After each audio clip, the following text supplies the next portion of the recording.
All right, so the Buffalo Bills got Tim Settle on a 2-year deal, and I really, really like this move right here. One of the biggest concerns, one of the biggest needs was at the nose guard position. Star Lotulelei has been, he has just been a liability. Let's be honest.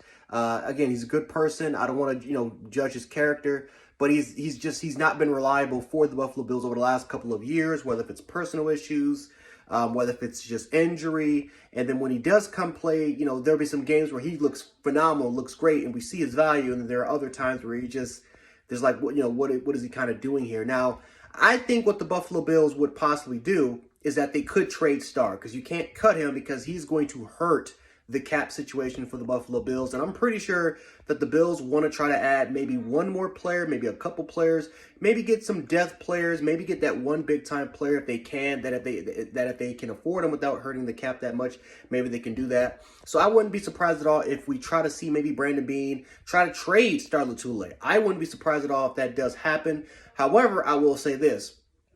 Tim Settle, the player himself, I think this is a great pickup because he's again, 6'3", 330-pound guy, was a backup to Daron Payne at the Washington football team. But when he played, he was solid. He was a very, very solid player. He's a guy that is a kind of a do-it-all type of one-technique player. He can rush the pocket. He can clog the lanes. He can clog the lanes. Extremely strong guy.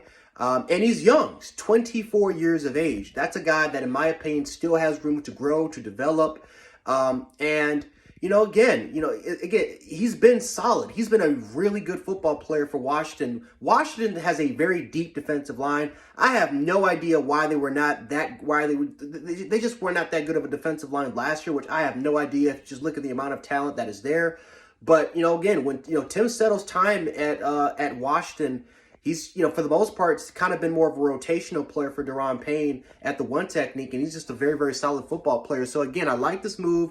24 years of age, extremely young. Not to mention, I think Jordan Davis is 22 years of age, 23. A lot of people, including myself, have made videos talking about, hey, should the Buffalo Bills grab Jordan Davis? You're talking about a player that's 1 year older than Jordan Davis, or maybe 2 years older than Jordan Davis.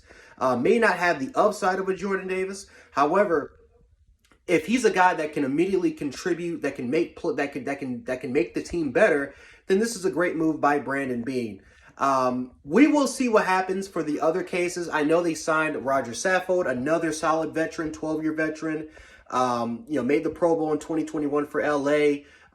So this is, again, Roger Saffold's a guy that is another kind of pretty solid contributor. I don't know if he's an upgrade from Daryl Williams. I'm not too sure, because Daryl Williams, when he was kicked inside of guard, was pretty good. I wouldn't even say good. He was okay.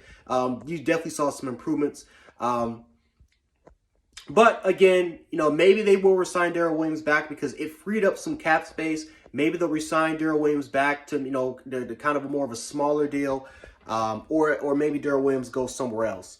But the Buffalo Bills, Brandon Beane, obviously making the moves, and we're just going to see what happens next. So I'm pretty excited to see what this kind of goes elsewhere. We'll see if maybe we can grab Chandler Jones. I don't know. Maybe we can grab Chandler Jones. Maybe we can grab some other kind of small-time contributing players. But I do really like this move so far, by getting a guy like Tim Settle, kind of securing that one technique guy, just in case the star doesn't really pan out for you. Maybe you can decide to kind of trade in a way to kind of free up that cap situation there. We'll see what happens. But anyway, guys, hopefully you guys enjoyed this video. More updates kind of on the way, especially talking about the Buffalo Bills, and I'll catch you guys in the next one.